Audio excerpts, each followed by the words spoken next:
Hello everyone, very good morning to all of you. आज के video में 8 और 9 अप्रैल दोनों दिन के करंट अफेयर कवर करेंगे। सभी न्यूज़ इंपॉर्टेंट हैं, इसलिए वीडियो को अंतिम तक ध्यान से देखिएगा।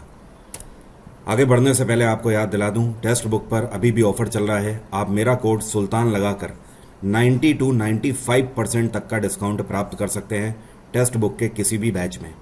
अभी तक जो कोर्सेस 4,000 या 7,000 के हुआ करते थे, वो मात्र आपको 500 रुपये के अंदर भी इस टाइम पर मिल जा रहे हैं मेरे कोड की मदद से। जैसे ही आप टेक्स्ट बुक की वेबसाइट पे जाएंगे तो वहाँ पर आपको देखने को मिलेगा ऑलरेडी प्राइस कम है और ऑफर चल रहा है, लेकिन आप जब कोड लगाएंगे सुल्तान और उसके बाद अप्लाई कूपन पे क्लिक करोगे, तब आप देखोगे प्राइस और भी ज़्यादा रिड्यूस हो जाएंगे। तभी मैं आपको बोल रहा हूँ मैक्सिमम डिस्काउंट के लिए आप इस कोड का यूज़ कर सकते हैं। इसके अलावा बैचेस के डायरेक्ट लिंक वीडियो के डिस्क्रिप्शन में भी मैंने दे दिए हैं। मैं इस टाइम पर जीएसपी में पढ़ा रहा हूं, जिसको बोलते हैं गारंटीड सिलेक्शन प्रोग्राम। इसमें टेक्स्ट बुक आपको गारंटी देता है कि अगर 70% क्लास आपने मिनिमम कवर कर ली है बैच की, तो आपका सिलेक्शन इस बार सीजीएल में ज़रूर होगा, और अगर नहीं होता है तो आपकी पूरी फ़ी रिफंड हो जाएगी उस केस में। अपार्ट फ्रॉम दिस, चाहे आप CHSL के लिए जा रहे हों, CPO, MTS किसी भी एग्ज़ाम के लिए जा रहे हों, सेपरेट बैचेस भी अवेल कर सकते हैं। अब शुरू करेंगे आज के करंट अफेयर, लेकिन पहले पिछले वीडियो में पूछे गए क्वेश्चन की बात कर लेते हैं। मैंने आपसे बहुत ही बेसिक सा क्वेश्चन पूछा था कि जो ताजमहल को बनाने के लिए मार्बल का यूज़ किया गया था, यह मार्बल कहाँ से लाया गया था? तो इसका सही आंसर है राजस्थान। जिन लोगों ने भी फर्स्ट आंसर किया है उन सभी का आंसर सही है। अब देखिए, कुछ डिटेल में इसके बारे में बात करते हैं। राजस्थान में किस जगह से लाया गया था? तो इसको बोलते हैं मकराना। क्या बोलते हैं? मकराना। मकराना आज भी संगमरमर पत्थर के लिए जाना जाता है। मकराना में जो पत्थर मिलता है वो भारत में पाया जाने वाला संगमरमर का सबसे बेस्ट क्वालिटी का मार्बल है। इसकी खास बात यह है कि इसकी ड्यूरेबिलिटी बहुत लॉन्ग होती है। ये कई सदियों तक चल सकता है संगमरमर, और ये जल्दी से पीला नहीं पड़ता है। इसके अलावा इसका जो ग्रेन है, मतलब आप देखोगे संगमरमर का जो पत्थर है उसमें ऐसे रेशेस आते हैं बीच बीच में, ऐसे डिज़ाइंस आपको दिखाई देंगी। ये बड़ा बेहतरीन और सबसे ज़्यादा एग्जॉटिक लगता है। इसके अलावा ये चिकना भी बहुत होता है संगमरमर, तो एक तरीके से आप बोल सकते हो सबसे प्रीमियम क्वालिटी का मार्बल होता है ये। तो ये राजस्थान के मकराना से लाया गया था। इसके अलावा और भी बहुत सारी चीज़ें थी, जैसे कि जब आप ताजमहल देखोगे तो ऊपर तो ये ऐसे ताजमहल बना हुआ है, ठीक है। ताजमहल का जो नीचे वाला बिल्कुल बेस स्ट्रक्चर है, ये सैंड स्टोन का बनाया हुआ है, मतलब लाल ईंटों का बना हुआ है। तो ये जो लाल ईंटें थी ये कहाँ से लाई गई थी? तो ये उत्तर प्रदेश के फतेहपुर सीकरी से लाई गई थी। कहाँ से? फतेहपुर सीकरी से, जिसको अकबर ने अपनी कैपिटल बनाया था। ताजमहल में आज की डेट में जब आप जाते हैं तो केवल आपको सफ़ेद संगमरमर दिखाई देता है, लेकिन जब ये बना था तो इस टाइम पर दुनिया के बहुत ही महंगे छोटे छोटे पत्थर भी इसकी नक्काशी में लगाए गए थे। ये पत्थर फारस से लाए गए थे, बगदाद, अफगानिस्तान, श्रीलंका, चाइना, इन सभी क्षेत्रों से लाए गए थे। बाद में ब्रिटिशर्स इसको लूट कर ले गए। तो A is the right answer. अब शुरू करेंगे करंट अफेयर। पहले आज के कवर कर लेते हैं 9 तारीख के, और उसके बाद कल के मतलब 8 तारीख के जो छूट गए हैं वो भी कवर कर लेंगे। हाल ही में DBS बैंक इंडिया के मैनेजिंग डायरेक्टर और head of consumer banking group के रूप में किसको अपॉइंट किया गया है? तो DBS, जिसको बोलते हैं डेवलपमेंट बैंक ऑफ सिंगापुर, अब इसके नए मैनेजिंग डायरेक्टर अपॉइंट किए गए हैं अंबुज चांदना। क्या नाम है इनका? अंबुज चांदना। और इससे पहले चांदना जो है ये कोटक महिंद्रा बैंक में कार्यरत थे। कोटक महिंद्रा में ये प्रेसिडेंट और कंज्यूमर एसेट के हेड के रूप में भी अपॉइंटेड रह चुके हैं। DBS बैंक ने भारत में 1994 में स्थापित करी थी अपनी ब्रांच, और भारत में इसका हेड क्वार्टर है मुंबई, और इसके CEO हैं रजत वर्मा। क्या नाम है? रजत वर्मा। ये कौन है जिनको बॉम्बे स्टॉक एक्सचेंज के डेप्यूटी चीफ इंफॉर्मेशन ऑफिसर के रूप में अपॉइंट किया गया है? जब भी बॉम्बे स्टॉक एक्सचेंज या फिर NSE, नेशनल स्टॉक एक्सचेंज की बात होती है तो इनके अपॉइंटमेंट काफ़ी इंपॉर्टेंट हो जाते हैं, क्योंकि भारत का शेयर बाजार यही ऑर्गेनाइजेशंस चला रही हैं। तो BSE के डेप्यूटी चीफ इंफॉर्मेशन ऑफिसर के रूप में जो अपॉइंट किए गए हैं ये हैं विरल दावड़ा। क्या नाम है इनका? विरल दावड़ा। और इनको शेयर मार्केट में 20 साल से ज़्यादा का एक्सपीरियंस है, जिसको देखते लिए हुए इनको अपॉइंट किया गया है। इस टाइम पर ये CTO के रूप में अपॉइंटेड थे, मतलब चीफ टेक्निकल ऑफिसर के रूप में अपॉइंटेड थे। साल 2022 में इनको CTO ऑफ द ईयर का अवार्ड से भी सम्मानित किया जा चुका है। तो इनके एक्सपीरियंस को देखते हुए अब इनको प्रमोट किया गया है। वक्फ अमेंडमेंट बिल जो है हाल ही में कानून बन चुका है, क्योंकि आप सभी को पता है ये लोकसभा और राज्यसभा दोनों जगह पास हुआ। पहले लोकसभा में पास हुआ, फिर राज्यसभा में भी पास हुआ, और उसके बाद किसी भी बिल को कानून बनाने के लिए ये ज़रूरी होता है कि राष्ट्रपति उस बिल पर हस्ताक्षर करें। तो राष्ट्रपति द्रौपदी मुर्मू ने इसके ऊपर हस्ताक्षर 7 तारीख को कर दिए थे और तभी से ये कानून बन चुका है। तो सवाल ये है कि भारत सरकार का ये कौन सा एक्ट था जिसको संशोधित करके ये नया वक्फ अमेंडमेंट बिल लाया गया है। तो ये था वक्फ एक्ट 1995। अब देखिए इसके अंदर कुछ बेसिक चेंजेस मैं आपको बता देता हूँ क्या क्या हुए हैं। जैसे कि एग्जाम्पल के तौर पर जो इसमें बेसिक चेंज हुआ है वो ये कि पहले जो होता था तो वक्फ की जो कम्युनिटी हुआ करती थी उसमें जितने मेंबर थे वो सब मुस्लिम्स होने जरूरी थे, सारे मुस्लिम होंगे, और 2 सीटें महिलाओं के लिए आरक्षित हुआ करती थी। लेकिन अब जो है, अब इसमें कुछ नया प्रावधान इस तरीके का है कि जो इस्लामिक लॉ को रिप्रेजेंट करेगा स्कॉलर वो मुस्लिम होगा, और मुस्लिम्स के ऑल ओवर जो रिप्रेजेंटेटिव होंगे वो मुस्लिम्स होंगे, वक्फ बोर्ड के जो चेयरपर्सन होंगे वो मुस्लिम्स होंगे। लेकिन एक नया संशोधन ये कर दिया गया है कि अब से इसका जो वक्फ बोर्ड होगा इसमें एटलीस्ट 2 मेंबर जो होंगे ये नॉन मुस्लिम्स भी होंगे। ठीक है, ये एमपीज हो सकते हैं, पुराने जजेस हो सकते हैं, और किसी भी क्षेत्र की प्रतिष्ठित पर्सनालिटी हो सकती हैं। तो 2 मेंबर नॉन मुस्लिम अब से होंगे, ये एक नया संशोधन है। बाकी नॉर्मल थिंग्स वैसी की वैसी ही रहेंगी। इसके अलावा अभी तक क्या होता था कि जो वक्फ बोर्ड का जो सर्वे होता था वो हमेशा जो असाइंड सर्वे ऑफिसर होते थे वो वक्फ बोर्ड ही उनको अपॉइंट करता था और वही इसका सर्वे करते थे। लेकिन अब क्या होगा, अब गवर्नमेंट की तरफ से कलेक्टर्स अपॉइंट किए जाएंगे और वो इसका सर्वे करेंगे रेवेन्यू का। मतलब अभी तक जो भी पैसा वक्फ बोर्ड को जाता था वो कहाँ पर वक्फ बोर्ड उसे लगा रहा है या किस डेवलपमेंट में लगा रहा है वो पैसा, तो वो उन्हीं के द्वारा अधिकारी अपॉइंट किए जाते थे। लेकिन अब सरकार उसको रेवेन्यू एक्ट को उसके अंतर्गत रिव्यू भी करने का आइडेंटिफिकेशन रखती है। साथ में एक और चेंज है कि अभी तक क्या हुआ करता था कि जितने भी वक्फ बोर्ड के अंदर की जो प्रॉपर्टी हुआ करती थी वो सब वक्फ बोर्ड के अंतर्गत ही आती थी। मतलब जो मुस्लिम प्रॉपर्टी होती थी धर्म से जुड़ी हुई वो सब वक्फ बोर्ड के अंतर्गत आती थी। लेकिन अब इस प्रोविज़न को पूरे तरीके से ख़त्म कर दिया गया है। ठीक है, जैसे कि मंदिर के परिसर वगैरह हैं तो भारत सरकार के ही अंतर्गत वो आते हैं। मतलब मंदिर के परिसर अपने लिए कोई नया कानून नहीं बना सकते हैं।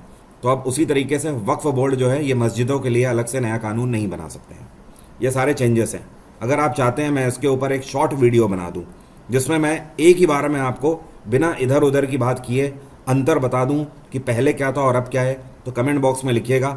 अगर मुझे लगेगा कि वाकई में आपको ज़रूरत है तो मैं एक ज़रूर अगले 2 दिन के अंदर वीडियो बना दूंगा इसके ऊपर। ये कौन सी ऑर्गेनाइजेशन है जिसके द्वारा डेटा एक्सेसिबिलिटी को और बेहतर तरीके से बढ़ाने के लिए एक नया डिजिटल इनिशिएटिव लॉन्च किया गया है? तो ये है ministry of statistics and programme implementation. Bharat सरकार का जो सांख्यिकी एंड कार्यक्रम कार्यान्वयन मंत्रालय है, इसका मेन उद्देश्य ये है कि अब ये चाहते हैं कि पूरे भारत का जितना भी डेटा हो लोगों को लेकर, जैसे कि मान लीजिए कौन सी म्यूनिसपालिटी में कितना काम हो रहा है, कितने पैसे आवंटित किए गए, नगर निगम ने कितना काम किया है, और ड्रेनेज सिस्टम की व्यवस्था कैसी बेहतर हुई है, कितने क्षेत्रों में रोड बनाई गई है, कहाँ पर महिलाओं को कितना रोजगार मिला, पुरुषों को कितना मिला, ये सारा डेटा जो है ये सेंट्रलाइज कर दिया जाए। मतलब एक ही जगह पर, एक ही पोर्टल पर आप पूरे भारत का डेटा देख पाएँ और साथ में हर एक राज्य और हर एक यूटी का भी अलग अलग देख पाएँ। अभी क्या होता है कि ये डेटा देखने के लिए आपको राज्य की अलग अलग वेबसाइटों पर जाना पड़ता है। अब ऐसा नहीं होगा। Ministry of statistics and programme implementation की तरफ से नए डिजिटल इनिशिएटिव के अंतर्गत इस डेटा को सेंट्रलाइज किया जाएगा।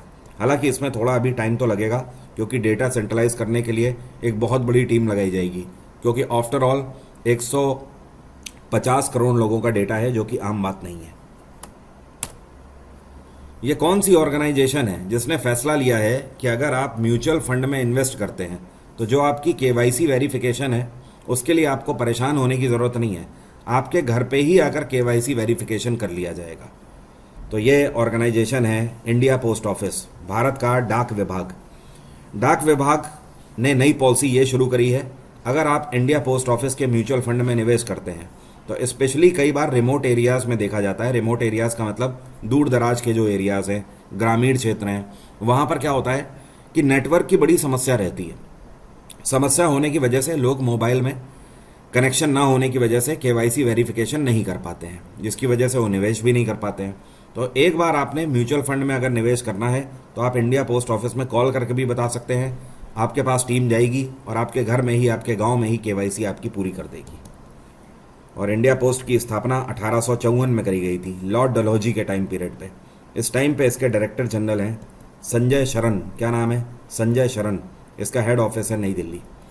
वैसे डाक विभाग के द्वारा इनके बैंक की स्थापना 2018 में करी गई थी। इंडिया पोस्ट ऑफिस का जो बैंक है इसको बोलते हैं India post payment bank, IPPB।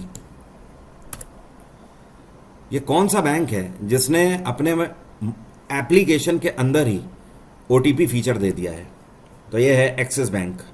अभी तक देखिए क्या होता था, ये आपका मोबाइल है, ठीक है। मोबाइल के अंदर ये आप किसी भी बैंक का एप्लीकेशन मान लीजिए यूज़ कर रहे हैं, ये आपका बैंक का एप्लीकेशन है। अब एप्लीकेशन से आप मान लीजिए पेमेंट कर रहे हैं तो OTP आता था। ये OTP कहाँ पर आता था? आपके मोबाइल में एक मैसेज वाला ऑप्शन है, वहाँ पर आता था। मतलब नॉर्मल मैसेज के फॉर्म में OTP आता था। तो ऐसे में क्या है कि हैकर्स अब इसको भी हैक करने लगे हैं। आपके अगर एप्लीकेशन को नहीं हैक कर पाते थे तो आपके मोबाइल को हैक कर लेते थे। तो जो OTP आता था वो OTP उनके पास चला जाता था। लेकिन अब एक्सिस बैंक का क्या कहना है? इनका कहना है कि अब जो OTP होगा वो आपके मोबाइल के नॉर्मल मैसेज में नहीं स्टोर होगा आकर, वो सीधे एप्लीकेशन के अंदर ही जनरेट होगा और अंदर ही आएगा। इससे क्या होगा? एक तो आपका जो पोर्ट वाली सिक्योरिटी है मोबाइल की, वो हो गई लेयर पहली। तो कोई भी अगर हैकर अटैक करेगा या कोई भी वायरस या वॉर्म होगा तो पहली लेयर तो उसको ये मिलेगी जो कि सबको मिलती है। दूसरी, एप्लीकेशन की अपनी खुद की सिक्योरिटी लेयर होती है, वो भी क्रैक करनी होगी। तो एक्स्ट्रा सिक्योर्ड लेयर मिल जाएगी हर एक के अकाउंट को। तो एक्सिस बैंक ने इस फैसिलिटी को लॉन्च किया है। एक्सिस बैंक की स्थापना 1993 में करी गई थी। हेडक्वार्टर है मुंबई और CEO हैं अमिताभ चौधरी। आई होप अब दूसरे बैंक भी एक्सिस बैंक को देखकर इस फैसिलिटी को जल्दी से जल्दी अडॉप्ट करने की कोशिश करेंगे। State bank of India 1955, headquarter है मुंबई। HDFC बैंक 1994, हेडक्वार्टर है मुंबई। ICICI बैंक की स्थापना भी 1994 में करी गई और हेडक्वार्टर है वडोदरा।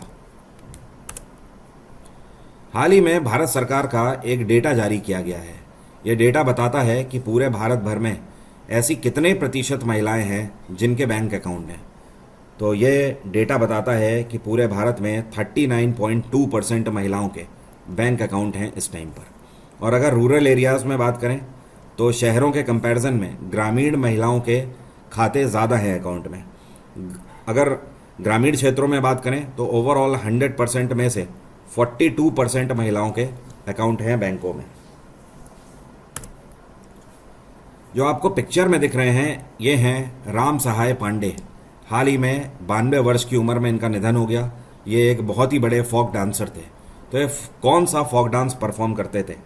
ये राय डांस परफॉर्म करते थे, ठीक है। और राय डांस आपको पता है ये कहाँ से ओरिजिनेट हुआ है? मध्य प्रदेश में जो बुंदेलखंड वाला रीजन है, ठीक है, वहीं से ये डांस जन्मा है। और राय का मतलब वहाँ पर क्या होता है? चुनरी, ठीक है। जो ये डांस परफॉर्म किया जाता है ये चुनरी ओढ़कर परफॉर्म किया जाता है। तो राम सहाय पांडे जो हैं इन्होंने अपने जीवन में बहुत बड़े बड़े माइलस्टोन अचीव किए हैं इस फोक डांस को परफॉर्म करते हुए। इवन इतना ही नहीं, इनको इससे पहले नृत्य शिरोमणि की भी उपाधि दी जा चुकी है। और कुछ टाइम पहले ही साल 2022 में जब प्रेसिडेंट रामनाथ कोविंद थे तब इन्होंने इनको पद्मश्री से भी सम्मानित किया था। तो अब राय डांस का एक बहुत बड़ा नाम राम सहाय पांडे, जिनका निधन हो गया है। माधवपुर मेला हाल ही में कौन से डिस्ट्रिक्ट में मनाया गया है? तो ये गुजरात के पोरबंदर में मनाया जाता है हर साल। अब सवाल यह है कि माधवपुर मेला मनाया क्यों जाता है? तो देखिए, ऐसा माना जाता है कि भगवान श्री कृष्ण जो कि द्वारका से बिलोंग करते थे और जो उनकी रानी थी रुक्मणी जी, वो अरुणाचल प्रदेश से बिलोंग करती थी। लेकिन दोनों मिले कहाँ थे? दोनों मिले थे गुजरात के पोरबंदर में। इस वजह से उनकी याद में ये मेला माधवपुर मेला लगाया जाता है पोरबंदर जिले के अंदर। तो इस बार के इस मेले का उद्घाटन गुजरात के मुख्यमंत्री भूपेंद्र पटेल के द्वारा किया गया। और क्या आप जानते हैं पहली बार ये मेला कब से मनाया जा रहा है? ज़्यादा टाइम नहीं हुआ है, 2018 से ये मेला पहली बार से मनाया जाने लगा है। भारत सरकार का यह कौन सा मंत्रालय है जिसके द्वारा 2024 की डिजिटल थ्रेट रिपोर्ट लॉन्च करी गई है? तो इसको ministry of electronics and information technology के द्वारा लॉन्च किया गया है। ये रिपोर्ट ये बताती है कि 2024 में कितने ऐसे केसेस हुए हैं जो कि साइबर सिक्योरिटी फ्रॉड से जुड़े हुए हैं, कितने ऐसे केसेस हैं जो कि बैंकों में लोगों के साथ स्पूफ हुआ है और उनके अकाउंट से, उनके खाते से ज़बरदस्ती पैसे निकाल लिए गए हैं। ओके, बैंकों से का मतलब ये मत समझिएगा कि बैंकों ने किए हैं, यहाँ पर बात हो रही है कि बैंकों से मतलब बैंकों के खातों से पैसे निकाल दिए गए हैं। ओके, और ऑब्वियस सी बात है हैकर्स ये साइबर क्राइम करते हैं। हाल ही में केवल इस देश के ही नहीं पूरे दुनिया में आज तक की जितनी भी दुर्लभ धातुएं हैं उनका सबसे बड़ा भंडार कौन से देश में खोजा गया है? तो यह है कजाकिस्तान। सेंट्रल एशिया में पड़ने वाला देश है कजाकिस्तान, और यहाँ पर एक इतना बड़ा मिनरल्स का भंडार पाया गया है जहाँ पर जितने भी दुर्लभ या फिर आप बोल सकते हो जितने भी प्रीशियस मेटल्स हैं उन सब का भंडारण पाया गया है। आप जानते हैं ये कितना पाया गया है? इसमें करीब ये 1 मिलियन टन है। ओके, और इससे ऑब्वियस सी बात है कजाकिस्तान की जो अर्थव्यवस्था है इसको बहुत बड़ा सपोर्ट मिलेगा। कजाकिस्तान की कैपिटल है अस्ताना। क्या है? अस्ताना। और ये जो भंडार मिला हुआ है ये अस्ताना से करीब 300 किलोमीटर दूर है। कजाकिस्तान के राष्ट्रपति हैं कासिम जोमार्त तकिएव। क्या नाम है? कासिम जोमार्त तकिएव। ये कौन है जिन्होंने लगातार चौथे साल जापानीज ग्रैंड प्रिक्स अपने नाम कर लिया है? तो 2025 का ग्रैंड प्रिक्स मैक्स वर्स्टेपेन ने, और मैक्स वर्स्टेपेन जो हैं ये फरारी टीम से बिलोंग करते हैं। वैसे साल 2024 की बात करें तो सबसे ज़्यादा ग्रैंड प्रिक्स वर्स्टेपेन ने ही जीते थे। इस बार के जापानीज ग्रैंड प्रिक्स की अगर बात करें तो नंबर 1 पे मैक्स वर्स्टेपेन रहे, नंबर 2 पर रहे लैंडो नॉरिस। कौन रहे? Lando Norris. और नंबर 3 पे जो रेसर रहे हैं ये है ऑस्कर पियास्त्री। कौन है? Oscar Piastri. अब देखिए एक चीज़ और समझिए, इस साल 2025 की ये कौन सी ग्रैंड प्रिक्स रेस थी? तो ये तीसरी रेस थी। पहली कौन सी हुई? पहला हुआ चाइनीज़ ग्रैंड प्रिक्स, ठीक है, इसको जीता था ऑस्कर पियास्त्री ने जो कि मैक्लेरन टीम से हैं। दूसरी जो हुई ये अभी हाल ही में अमेरिकन ग्रैंड प्रिक्स हुआ था जिसको जीता था फ्रांसिस्को बगानिया ने जो कि डुकाटी टीम से बिलोंग करते हैं। और अब ये तीसरा था जो कि जापानीज ग्रैंड प्रिक्स है, इसको फरारी टीम के मैक्स वर्स्टेपेन ने अपने नाम किया है। तो इस साल का ये तीसरा ग्रैंड प्रिक्स था। तीनों मैंने आपको बता दिए हैं, बाकी टेबल दे दी है पीडीएफ में 2024 के और 2025 के पूरे ग्रैंड स्लैम के विनर्स की लिस्ट मैंने दे रखी है। पीडीएफ के लिए आप मेरा टेलीग्राम ग्रुप ज्वाइन कर सकते हैं। मेरे ऑफिशियल टेलीग्राम का लिंक वीडियो के डिस्क्रिप्शन में है। वहाँ पे डेली के डेली करंट अफेयर की पीडीएफ स्टैटिक जीके के साथ मैं आपको देता हूँ। साथ में SSC text book YouTube channel पे जो शाम को 8 बजे मेरी क्लास होती है 8 PM पे डेली की, उसकी भी पीडीएफ वहीं पर मैं टेलीग्राम पे शेयर करता हूँ। तो ये तो आज के करंट अफेयर थे। अब कल के करंट अफेयर कवर कर लेते हैं। पहला ही क्वेश्चन बहुत इंपॉर्टेंट है। पहले ऐसे भारतीय कौन है जिनको फ्रेड डैरिंगटन सैंड आर्ट अवार्ड से सम्मानित किया गया है? तो जो आपको ये पिक्चर में दिख रहे हैं इनका नाम है सुदर्शन पटनायक। और पटनायक बेसिकली उड़ीसा से बिलोंग करते हैं और आज तक पूरे दुनिया भर के कई सारे सैंड आर्ट फेस्टिवल्स और चैंपियनशिप में इन्होंने हिस्सा लिया है। ओवरऑल इस तरीके के 65 इवेंट में हिस्सा ले चुके हैं। हाल फिलहाल में इन्होंने रेत से भगवान श्री कृष्ण की एक मूर्ति बनाई थी जो कि 10 फीट ऊंची थी और काफ़ी कम समय में ये रेत से इस तरीके की मूर्तियां बना लेते हैं। तो ये अपने आप में एक बहुत बड़ा हुनर है। भारत सरकार की तरफ से पद्मश्री से भी सम्मानित किए जा चुके हैं और अब इंग्लैंड में फ्रेड ड्रैडिंगटन सैंड आर्ट अवार्ड से इनको सम्मानित किया गया है। ये जो पुरस्कार है ये एक बहुत ही पुराने ब्रिटिश लीजेंडरी स्कल्प्टर हुआ करते थे जिनका नाम था फ्रेड डैरिंगटन, उनके नाम पर यह पुरस्कार दिया जाता है। हाल ही में सुप्रीम कोर्ट की तरफ से लद्दाख और जम्मू कश्मीर के हाई कोर्ट में चीफ जस्टिस के रूप में किसका रिकमेंडेशन दिया गया है? तो यह है जस्टिस अरुण पल्ली। क्या नाम है? जस्टिस अरुण पल्ली। और अरुण पल्ली इस टाइम पर हरियाणा हाई कोर्ट के चीफ जस्टिस हैं। तो अब इनका रिकमेंडेशन लद्दाख और जम्मू कश्मीर हाई कोर्ट के चीफ जज के रूप में दिया गया है। ध्यान रखिए, रिकमेंडेशन सुप्रीम कोर्ट के जजेस के द्वारा दिया जाता है लेकिन अपॉइंटमेंट भारत के राष्ट्रपति ही करते हैं। चाहे हाई कोर्ट का जज हो चाहे सुप्रीम कोर्ट का जज हो, दोनों के जजेस का अपॉइंटमेंट भारत के राष्ट्रपति के ही द्वारा किया जाता है। तो अभी रिकमेंडेशन हुआ है और होपफुली भारत के राष्ट्रपति इस पर साइन कर भी देंगे, क्योंकि सुप्रीम कोर्ट ने अगर रिकमेंडेशन दी है तो जितने भी फैसले लेने थे या फिर जितना भी क्रॉस चेक करना था वो सब सुप्रीम कोर्ट कर ही चुका है। और अरुण पल्ली जो है ये ताशी रबिस्तान की जगह लेंगे। ताशी रबिस्तान रिटायर होने वाले हैं आने वाले 9 अप्रैल को, मतलब आज ही के दिन ये रिटायर होने वाले हैं। ठीक है, तो अब जब ये आज रिटायर हो जाएंगे तो आज ही के दिन अरुण पल्ली इनकी जगह ले लेंगे। वैसे क्या आप जानते हैं एक हाईकोर्ट से दूसरे हाईकोर्ट में किसी भी जज का ट्रांसफ़र कौन से आर्टिकल में इसका प्रावधान है? तो आर्टिकल 222 में हमारे संविधान में इसका प्रावधान है कि किसी भी जज का ट्रांसफ़र एक हाईकोर्ट से दूसरे हाईकोर्ट में हो सकता है। दिल्ली सरकार ने अभी हाल ही में आयुष्मान भारत प्रधानमंत्री जन आरोग्य योजना के अंतर्गत दिल्ली के अंदर जो फैमिलीज़ हैं उनको कितना इंश्योरेंस कवर देने का फैसला लिया है। तो दिल्ली में नई सरकार आई है इस बार बीजेपी की विधानसभा इलेक्शन में, और दिल्ली के मुख्यमंत्री हैं रेखा गुप्ता।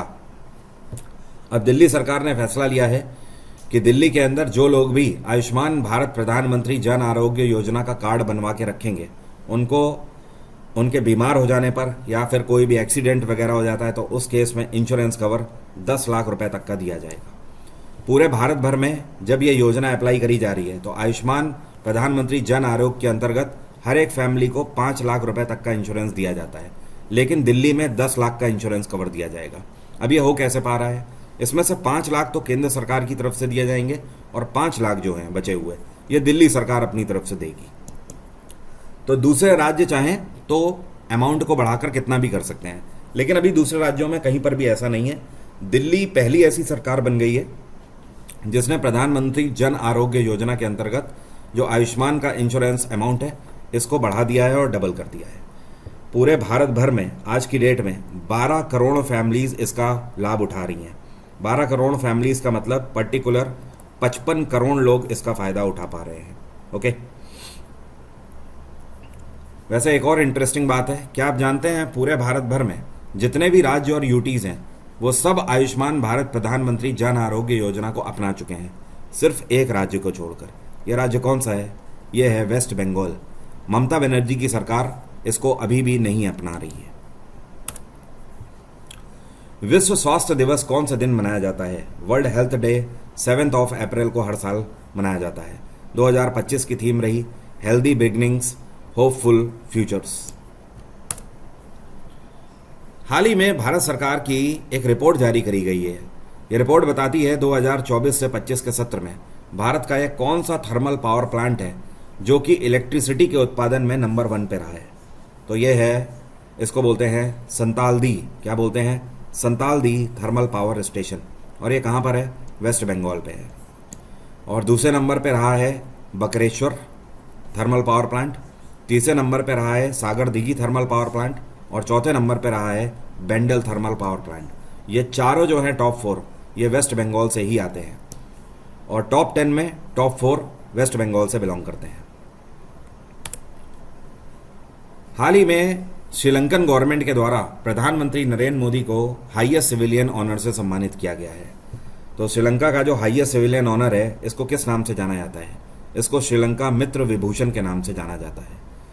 और नीति आयोग के द्वारा, या आप बोल सकते हो भारत सरकार के द्वारा, एक नया सोशल मीडिया पोस्ट करके बताया गया है कि प्रधानमंत्री नरेंद्र मोदी को आज तक दुनिया भर के 22 देशों से हाईएस्ट सिविलियन अवार्ड मिल चुका है। मतलब श्रीलंका 22वां देश था जिसने पीएम नरेंद्र मोदी को हाईएस्ट सिविलियन ऑनर दिया है।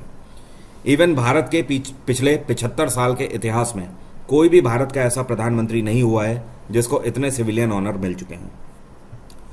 मित्र विभूषण जो है इसकी स्थापना श्रीलंकन गवर्नमेंट ने साल 2008 में करी थी, और इसके साथ एक ट्रॉफी भी दी जाती है, एक सिल्वर मेडल भी दिया जाता है। इस मेडल की एक और ख़ास बात है, इसमें 9 रत्नों के जो स्टोन्स हैं वो भी जड़े हुए हैं। आप यहाँ पर क्लियरली देख सकते हो, ये 9 रत्नों के स्टोन्स हैं। और ये जो मेडल है ये श्रीलंका के राष्ट्रपति AK दिशानायके के द्वारा दिया गया। वैसे श्रीलंका में प्रधानमंत्री कौन है? हरीनी अमारा सूर्या। क्या नाम है? हमीरी अमारा सूर्या। ये कौन है जिनको इक्विटास स्मॉल फाइनेंस बैंक के एग्जीक्यूटिव डायरेक्टर के रूप में अपॉइंट किया गया है? तो ये है बालाजी नुथलापड़ी। क्या नाम है? बालाजी नुथलापड़ी। अब से executive director Equitas small finance bank के यही होंगे। अगले 3 साल के लिए इनका अपॉइंटमेंट हुआ है और इससे पहले सिटी बैंक में मैनेजिंग डायरेक्टर की पोस्ट पर भी कार्यरत रह चुके हैं।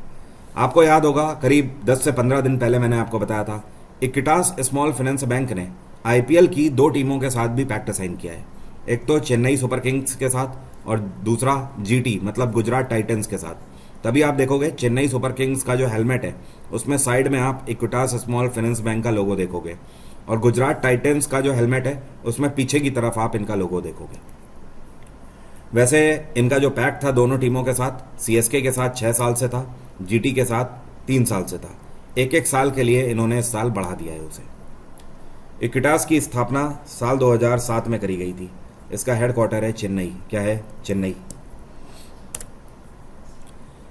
हाल ही में सऊदी अरेबिया के द्वारा दुनिया भर के ऐसे कितने देश हैं जिनके वीज़ा को इस बार बैन कर दिया गया है हज यात्रा के लिए? तो सऊदी अरेबियन गवर्नमेंट ने एक साथ दुनिया भर के 14 देशों को बैन कर दिया है। ये 14 देश के लोग इस बार हज यात्रा नहीं कर पाएंगे सऊदी अरेबिया में। अब ऐसा किया क्यों गया है मैं आपको बता दूं। सऊदी अरेबियन गवर्नमेंट का कहना है कि ये कुछ ऐसे देश हैं जहां के लोगों के ऊपर सर्वे करके हमने ये पाया है, हमने अपने डेटा से ये पाया है कि ये लोग हज यात्रा करने आते हैं लेकिन उसके बाद कई सारे लंबे अरसे तक यहाँ पर रुक जाते हैं, जिसकी वजह से मैनेजमेंट खराब होता है। और इन 14 देशों में भारत भी है, सबसे बड़ी बात यह है, पाकिस्तान भी है और बांग्लादेश भी है। ये तीनों देश भी इस बार बैन है। तो अल्टीमेटली भारत, पाकिस्तान और बांग्लादेश से कोई इस बार हज यात्रा नहीं कर पाएगा। इस बार की जो हज यात्रा है ये 15 से 20 जून तक करीब चलेगी, उसके बाद ही कोई जा पाएगा यहाँ से। ठीक है, तो फिलहाल अभी टेम्परेरी बेसिस पर वीज़ा बैन कर दिए गए हैं जून तक के लिए। और बाकी जो दूसरे देश हैं वो अल्जीरिया, जॉर्डन, मोरक्को, इराक हो गया, इंडोनेशिया हो गया, तुनीशिया, यमन, सूडान, इजिप्ट, ये सारे कंट्रीज़ हैं। सऊदी अरेबिया की कैपिटल है रियाद और यहाँ के इस टाइम पे जो राजा हैं ये हैं अब्दुल्लाजीज़ अल साउद। क्या नाम है? अब्दुल्लाजीज़ अल साउद। ये कौन सा मंत्रालय है जो कि फैसला ले चुका है ये 1 स्टेट 1 आरआरबी इनिशिएटिव को लॉन्च करेंगे? तो ये है फिनेंस मंत्रालय है, वित्त मंत्रालय ने फैसला लिया है। देखिए आरआरबीज क्या है? आरआरबी जिनको बोला जाता है रीजनल रूरल बैंक, ये ग्रामीण बैंक होते हैं जो कि गाँव में अपनी सेवा देते हैं। तो ऐसे बैंक जो कि घाटे में चल रहे हैं या जिनका एनपीए ज़्यादा बढ़ा हुआ है, जो कि बेहतर कार्य नहीं कर पा रहे हैं, उन सभी बैंकों का उनसे बड़े बैंक में मर्जर कर दिया जाएगा। इस टाइम पर 196 आरआरबीज हैं जिनको घटाकर अब संख्या 43 रह जाएगी कुछ ही समय में। तो ये फैसला ऑलरेडी ले लिया गया है। भारतीय नौसेना का यह कौन सा शिप है जिसको डिफेंस मिनिस्टर राजनाथ सिंह के द्वारा अभी हाल ही में झंडी दिखाकर रवाना किया गया है और इसको कर्नाटक के कारवार से रवाना किया गया है ऑपरेशन इंडियन ओशन शिप सागर के ऑपरेशन में। तो ये जो सागर है ये ऑपरेशन का नाम है और इसके अंतर्गत ये है INS सुनैना, इसको लॉन्च किया गया है डिफेंस मिनिस्टर राजनाथ सिंह के द्वारा। ये जो ऑपरेशन सागर है ना, इसमें दुनिया भर के 9 देशों की नेवी हिस्सा ले रही है। इन 9 देशों से 44 नेवल ऑफिसर हैं जो कि इसमें हिस्सा ले रहे हैं। करीब एक देश की बात करें तो पर कंट्री से 5 ऑफिसर इसमें हिस्सा ले रहे हैं। ये कंट्रीज़ कौन कौन से हैं? श्रीलंका भी इसमें हिस्सा ले रहा है, मॉरिशस हो गया, सेशल्स, मालदीव्स और मेडागास्कर, कीनिया, ये कुछ ऐसे करके 9 कंट्रीज़ हैं। ओवरऑल पूरी लिस्ट मैंने PDF में दे दी है। पश्चिम बंगाल की ये कौन सी मिठाई है जिसको अभी हाल ही में GI टैग दिया गया है? तो जो आपको पिक्चर में दिख रही है ये बहुत ही ट्रेडिशनल मिठाई है पश्चिम बंगाल की, प्राचीन काल से यहाँ पर यूज़ होती हुई आ रही है। इसको बोलते हैं नोलेन गुरेर संदेश। क्या बोलते हैं? नोलेन गुरेर संदेश। और इसके अलावा कुछ और भी चीज़ें हैं जिनको GI टैग दिया गया है, जैसे कि कामार पुकुर का वाइट बोंडा होता है। जैसे पीला बोंडा होता है ना महाराष्ट्र में, बोंडा खाया जाता है ना आलू का, वैसे ही वाइट बोंडा होता है यहाँ का, उसको भी GI टैग दिया गया है। इनको कौन नहीं जानता है? आपको शायद याद होगा 3 से 4 दिन पहले मैंने इनके बारे में आपको बताया था। इस बार 2025 की वर्ल्ड बॉक्सिंग कप जो ब्राज़ील में आयोजित किया जा रहा है उसमें ये उस टाइम पर सेमीफाइनल में पहुंच गए थे और मैंने आपको बताया था अब फाइनल में इनका इंग्लैंड के बॉक्सर से सामना है। तो अब ये उनसे जीतेंगे या नहीं जीतेंगे? तो फाइनली ये जीत चुके हैं और अब इन्होंने गोल्ड जीत लिया है। ओवरऑल इस बार 2025 की वर्ल्ड बॉक्सिंग कप जीत ली है भारतीय खिलाड़ी ने और इनका नाम क्या है? तो ये हैं हितेश गुलिया। कौन है? हितेश गुलिया। और सवाल यह है कि फाइनल में इन्होंने किसको हराया है? तो इन्होंने इंग्लैंड के खिलाड़ी ओडेल कमारा को हराया है। किसको? ओडेल कमारा को। 70 केजी वेट कैटेगरी में इन्होंने गोल्ड मेडल जीता है। इसी इवेंट में भारतीय खिलाड़ी अविनाश जामवाल हैं, इन्होंने 65 केजी वेट कैटेगरी में सिल्वर मेडल जीता है। ठीक है। और इसी में तीसरे एक और भारतीय खिलाड़ी हैं जिनका नाम है मनीष राठौर, इन्होंने 55 केजी वेट कैटेगरी में ब्रोंज मेडल जीता है। ठीक है। तो आप तीनों का नाम ध्यान रखिए। Hitesh Gulia 70 KG weight category में गोल्ड जीता है, Avinash Jamwal 65 KG weight category में सिल्वर जीता है, और तीसरे जो है Manish Rathore 55 KG weight category में ब्रोंज जीता है। पीडीएफ डाउनलोड करना मत भूलिएगा करंट अफेयर को और भी बेहतर तरीके से समझने के लिए। टेलीग्राम का लिंक वीडियो के डिस्क्रिप्शन में है। अब मेरा आज का सवाल आपसे स्टैटिक जीके से है। एक फोक डांस है जिसको बोलते हैं मंदजास, ये कहाँ का फोक डांस है? कमेंट बॉक्स में लिखकर बताइए। ये डिस्काउंट कभी भी खत्म हो सकता है, आप इसका फ़ायदा उठा सकते हैं। अगर आप के पास पैसे की समस्या है तो आई डोंट थिंक कि इससे बेहतर आपको ऑफर कहीं पर भी मिल सकता है। मतलब 90% तक का डिस्काउंट कोई इमेजिन नहीं कर सकता, इतना ज़्यादा डिस्काउंट। ठीक है। तो हो सकता है कल या परसों से ये प्राइस अगेन हाइक हो जाएंगे। बैचेस के लिंक वीडियो के डिस्क्रिप्शन में दिए हुए हैं। आज की बात यहीं तक रहेगी। Thank you so much. Have a nice day. Take care. Bye bye. आपका दिन मंगलमय हो।